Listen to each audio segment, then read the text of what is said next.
Ya bakunze b'Imisozi Igihumbi TV niwo mwanya tuba tubonyeho kubagezaho ibyamamare bitandukanye muri showbiz nyarwanda, tukaba muri kumwe n'umunyamakuru wanyu wa wundi wamenyereye buri kimwe cyose, wa mwana wanze akarengane, wa mwana wanze ihohoterwa rikorerwa abana b'abakobwa se cyangwa ihohoterwa rikorerwa abagore. Aka kanya tukaba twabazaniye umusore w'icyamamare, umustar ukomeye cyane mwese mumenyereye, uwo bita Murundi. Reka muvuge kuko mwese muramuzi, ntago namubwira ngo yivuga, ahubwo reka tumubaze ikimugenza kugira ngo mwese mumenye ukuri. Ariko ikimugenza nta n'impamvu yo kukimubaza kuko ngewe ubwanjye ndakizi. Reka ahubwo abanza basuhuze abantu mukurikiye Imisozi Igihumbi TV. Murakoze cyane, kamfate umwanya wo kubasuhuza. Ariko harakantu na gatakano waruvuze ngo ikingenza naho waroncanze ose mvuga ikingenza cyanzanye mu Rwanda. Ikingenza kimeze gute? Oya ntago wavuga icyakuzanye mu Rwanda, hariya nari nshatse gucanga abantu bakurikiye Imisozi Igihumbi. Murundi, aka kanya ngewe naguhamagaje kubera ko muri komenti abakunzi b'Imisozi Igihumbi bamaze iminsi bakunsaba ngo Murundi wadutuzaniye Murundi akatubwira ku bintu bye na Pendo. Ejo yihakana Pendo, ejo tukongera tukamubona bari gukorana ibiganiro, amukatira ni gute umukobwa nkuru mukatira bene kari akagena kagomya akakwizirikaho. Ibyo nibyo abantu bakurikiye Imisozi Igihumbi bahora bansaba kugira ngo uze usobanure. So nyine biriya ubona bibaho si mu buzima subizi ko abantu n'umunsi bashaka kuba bameranye neza, ejo bakamerana nabi. Iyo umuntu abonye defo ku wundi hagati aho mu gihe defo itarakemuka agomba kubamo nyine zagara mugane w'Abanyarwanda. Ati agomba kuba muzagara. None se iyo defo weho ubwawe nk'umuhungu waba warigeze umubwira byibuza akadefo afite gashobora kuba utifuza ko yaba umuntu uba hafi yawe? Byaragaragaye, sinzi ushobora kuba utabikurikiranye ngo ubone ya mukobwa niba twarakundana cyangwa se dukundana, nyuma yaho hari ibintu byaje bigaragara by'abahungu yagiye akundana nabo, yarangiza akabahisha ntabavuge. Bamaze kujya ku karubanda nawe atangira kwihisha, atangira kwigira umuntu utabizi, atangira kwigira umuntu ari bize kugira ngo ibyo ngibyo ntabimubazaho. Urumva nacyo ni ikibazo. Ahubwo bigaragare ko Murundi wenda ashaka kuba akunda Pendo, ariko uriya Murundi akaba amufuhira kubera ko Pendo hari abahungu baje bavuga ati ni uyu mukobwa twarakundanye n'indyarya, Murundi bikaba byaramuriye. Ese we waba waramwifatiye usibye kumva iby'abantu wenda bakubwira bikaba bituma wanga umwana w'umukobwa wagukunze bene kari akagena? Ese ni ngombwa wifatira umuntu mu gihe umuntu yaje avugwaho ibintu yarangiza ugakenera kumusobanuza wumve ko ari byo nuko atari byo ntagusobanurire. Kusumba wavuga ngo uzamufata ukundi kurenza uko nguko byari. Ati wamufata ukundi kurenza uko nguko. Nese Murundi, reka ngewe nkwibarize nk'ubu uje bakankakubwira ati tugahura nkakubwira ati nsize umugore wawe bari bamuri hejuru, ugahita ufata moto ukagenda ugasanga madamu wari mu gikoni ari guteka. Ese wagenda ugahita umutura umujinya mwinshi ati bambwiye ko barimo wakora iki? Ibyo nakoze bihabanye n'ibyo uvuze kubera ko nawe nagenda wenda nkabimubaza mu gihe nabibonye, nabimubaza nanone nkabona arimo kunca amazi ntarimo kunsubiza, ahubwo bimwe biramurakaza cyangwa se arimo kunyihorera ansuzugura. Bitambona ko ariko yagiriza bya bintu, ariko mu gihe abinsobanura bimeze uko mitanegereza ngo nzabyibonere. Nawe rero ntago yamaye umwanya ngo tuganire nkansobanurire byinshi ku buryo nzategereza wa mwanya wo kubyishakira. Ati umwanya wo kubyishakira no urangije uravuga ati nanjye Pendo reka mubabaze nanjye nishakira ibindi byanasigaye. Maze iminsi mbona ama interview menshi, Murundi yiziritse ibyana, Murundi yiziritse ibisupusupu, ibintu biri hejuru cyane. Akose tuvuga yuko ushaka kutumurikira umwana umwe muri bari abantu maze iminsi mbona muri gutwikana cyane, ko mbona nawe wabaye imfizi ya Kigali. Wapi nabirenze neza, kenshi si ubabona ko ari baba baje banyeneye, baza nk'abafana mani, baza nk'abafana tukaganira bisanzwe kandi nta muntu aca amazi abafana, baza nk'abafana. Ejo bundi imperutse kubona ikiganiro cyawe na uriya mukobwa muremure harya bamwitande muremure. Aresha nanjye cyangwa ari munsi yanjye? Oya ari hejuru yawe. Ukabwo ndutu burebure gose yawe akiri okay, ntacyo bifate ko ari munsi yawe cyangwa bifate ko ari hejuru yawe. Uriya mukobwa bamwitande? Sikuvuze ko wabonye nizirika abakobwa benshi cyane nyine hari ibyo nabonye mu ngana, hari ibyo nabonye bikuruta, hari no nabonye ugusumba kure cyane. Utambwiye ngo n'uyu nago namenye ware. Nago njya amenya amazina y'abastari ngewe burandumwe. Aresha gute?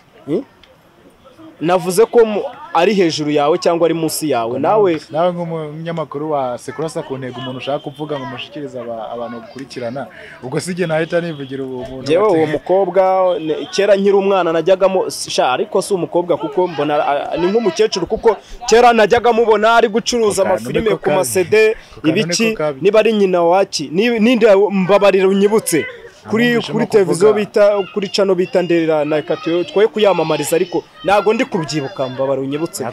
Wakubwiraga ngo n'umumama w'abana babiri, none se ngiye nkibaza yagutumije gute, yagushatse gute, kandi yaragwise ubwawe akubwira ko bitavamo ari umumama w'abana babiri, ubundi mwari mwahuye mu buhe buryo buri yari yifuje guhura n'umusitari, byari byagenze gute? Nubwo numva byose ugiye kubyimarira nagusobanuriye uriya washatse kuvuga ni icyamamare baramuza witwa nyina w'Ambogo. Bamwita ndetse harya nyina w'Ambogo ari hano santimetero 20.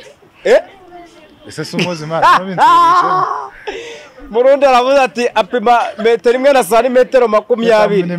Metero arayifite cyanaga. Wapima santimetero ki? Uzi ko azagufunga.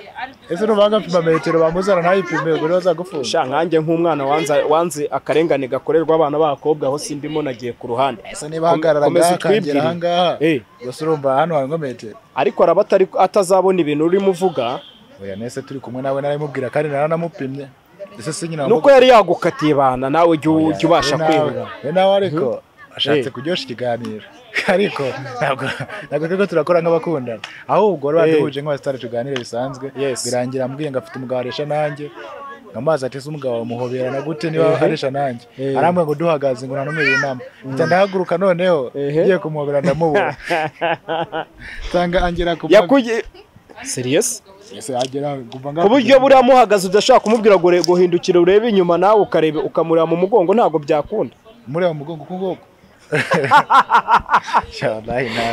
ntabwo buriya ashobora guhindukira ngo umurebe mu mugongo, areba inyuma wowe urebe umureba mu mugongo. Ndabona mu mugongo ntabwo mbona imbere y'inamona monda umurundi ngo yamubona mu kamera ma ibi bintu tubyita ikikoko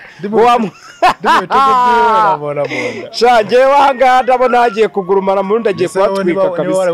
Twakoze turi kumwe tubona nagiye kumuhobera nkamubura nkibaza ko nta muntu yarara aho ngaho. Ngiye nakuri iki kiganiro noneho nagiye kwambona uhobemo, niba warifuzaga ko ahindukira ukamuhobera ahindukiye naona guri kumuhindura ukuntu so wari uri mu biki buriya naramubuza niba aje atarakicaye ndategetse. Niyo mpamvu nabona guri gufata gutyo kabakaba umuntu wamubuza. Niba aje ngarakicaye namushaka mbona ahagaze mu numva reka aramubera. Murundi nabonye ifoto ahangaha mbona amagambo yanditseho hano, watusobanurira ijambo iyi foto ni yiki? Iyi ni Brown yo mujama wanje nyene. Ndabona handitseho Justa Style. Uyu n'umuhungu wanje untunganyiza buri kimwe cyose.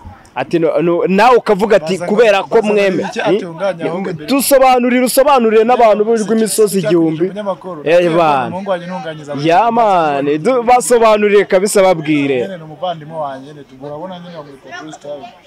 Just Style. Dukwafi twose mbari yo siko niba muntu dutunganya. Abantu benshi cyane tujya tuhahurira bose bana abajuwere benshi cyane, ubwo sinde gusobanura abajuwere. Ako mujama ashobora kuba arenze ni nkuwe mustari yabakorera se byibuze kugira ngo twese natwe tujye tugenda tubaza ati Juice Style wa wundi ukorera abastara banaba kugira ngo tumenye natwe nanjye ejo nzagenderega nanshireho akantu. Si kawaida kwenda gusobanura bose, ariko Kiyovu yose ni uyogosha iyo sport ni uyogosha ko numva ari umustari wo mujama man ngo nakana nakate wumva umenga ndimo ndakabye, ahubwo wakibariza neza amakuru uzasanga muri lokale ari we arimo kubakorera bose. Aka kantu reka nongere nkarebe neza kabisa. Ariko uyu mutipe ararenze umutipe washushanyije bino bintu. Nakubwira ahubwo n'ahantu asigaye akorera muri no minsi. Nicyo abantu bashaka, urabona niba ugaragaje ikintu nk'icyo ngicyo ugomba no kubabwira n'ahantu akora bose bakamuyoboka, kuko niba ufata umwanya ugakoresha umupira t-shirt yawe iguhenze gutyo ukandikisha ifoto nk'iyo ngiyo iguhenze, ni na ngombwa kugira ngo umupromotinge unagaragaze n'ahantu akorera. So akorera gisment ibindi birenze byo kubarangira, ahubwo nimero baraza kuyibona ipininze mu kiganiro. Baza ikoringi ku muntu uzamukenera no mu star mu twika koko. yarakora ibintu byose ubundi abana bakiza. Ntago Murundi ari wa wundi ugaragara mu nkundo gusa n'ibintu byo kwamamaza cyangwa se ibintu byo gushyigikira abavandimwe ni ibinamenyereye, ariko n'ubundi kugira ngo uzabeho neza ubane n'abantu muri society nyarwanda nuko ugomba gufasha mugenzi wawe ufite ikibazo cyangwa se ushaka kugera hagera ukamufasha mu buryo bwiza Murundi. Ariko no mu buzima busanzwe ushobora kuba uri umuntu ukunda gufasha, wenda nabari abana bose babaza bakwitendekaho banza ari ubufasha baba bagukeneye. Nyene mu buzima mane mu buzima ikintu ushoboye urusha mugenzi wawe akwitabaje muti imfashaho gato. Yes man, ugomba kuba wamufasha to icyo ushoboye, ariko icyo udashoboye nanone akihangana, ariko icyo ushoboye uramufasha. Nabariya rero birashoboka rimwe n'imwe kari service kuko service ziratandukanye. Uno musa ashobora kuba nkeneye kuri service ati giye nkeneye kugaragara muri projet za filime cyangwa se iki nshaka kunshiramwo aribo babari abantu burimo kubona ibyo nshoboye nka no bimukorera akaza agakina cyangwa se nkamurangira ahandi mu bintu nk'ibyo ngibyo. Yes ati ngiye mbishoboye cyangwa ntabishoboye namurangira ahandi babishoboye. None se tugana ku musozo w'ikiganiro cyacu ni iki kintu, kubera ko urabona mu bintu mbega muri makerekano yo kuvuga menshi hari icyo nshaka kukubaza muri biriya bintu byo gukatira Pendo gutya ejo muramwiyama, hari ikintu wifuza kutugaragariza runaka nk'umukunzi wawe muri make ukavuga ati uyu niwe mukunzi wanjye nshaka kubereka? Hari icyo washaka kubwira abantu kubyerekeye kuri ibyo bintu? Ushaka kubona undi mukunzi utari Pendo se? Ko Pendo ari we azi ko dukundana. Nyine Pendo bigaragara ko utamukeneyeho, bigaragare wenda ko muri make. Ariko impamvu yumvikane nagaragara nabo kuvuga ngo simukeneye kandi yavuye kuri we. Ariko bigaragara yuko cyangwa birashoboka yuko weho mu minsi mike hari icyo wagaragariza abanyarwanda nk'umukunzi we wa nyawe uhoraho ejo nesho mundi tukazanabona mwagiye mu murenge. Nawe ashatswe agahita ahabaza nk'umwe bya Pendo ko na Pendo nawe yari yaje wa nyawe, ngo nawe muzasinya amasezerano. Murundi reka nkwibarize, ndumva ko kantu tutari kukumvikanaho dusoza ni igiki wabwira abakurikiye Rw'imisozi Igihumbi TV cyangwa se ni igiki wabasaba muri make? Icyambere kubabwira yuko tubakunda tu, ikindi nacyo no gushimira bamwe badukurikirana mu bikorwa byacu bya buri munsi. Ikindi no kubahamiriza gukora subscribe, like, comment Rw'imisozi Igihumbi kugira ngo abashe kubona ibiganiro bicaho kila siku. Yes babashe kuryoherwa tu. Yes ahandi hoho turabakunda cyane. Ibindi byanjye na Murundi wenda n'inkundo, ibindi byawe na Murundi cyane Pendo, ibindi bya Murundi na Pendo ni iki bazayibona uko bitambuka cyane se nabyo nzaba Burundi yawo. Murundi ati ibindi byanjye na Pendo muzabibona mu episode nanjye mukaba mwari muri kumwe na wa mwana wanza akarengane, wa mwana urwanya ihohoterwa rikorerwa abana b'abakobwa cyangwa se urwanya ihohoterwa rikorerwa abagore. Nkaba nabashishikariza gukora subscribe and share and comment kuri Rw'imisozi Igihumbi TV, kandi tubashishikariza gukunda ibyo dukora umunsi ku munsi kuko dukora ibiganiro byigisha urubyiruko mbega nta kintu kibi dukora ibintu byigisha gukunda igihugu, kurwanya ihohoterwa rikorerwa abagore cyangwa se kwigisha muri make kwigisha. Icyo nicyo nabasaba nko gukora subscribe kugira ngo mujye mukurikirana ibintu dukora. Murakoze cyane, Imana ibahe umugisha, kandi mbizeza yuko hagati ibyo muri kubona ni hejuru cyane. Tugiye kubaha ibintu biryoshye cyane. Ciao ciao ciao.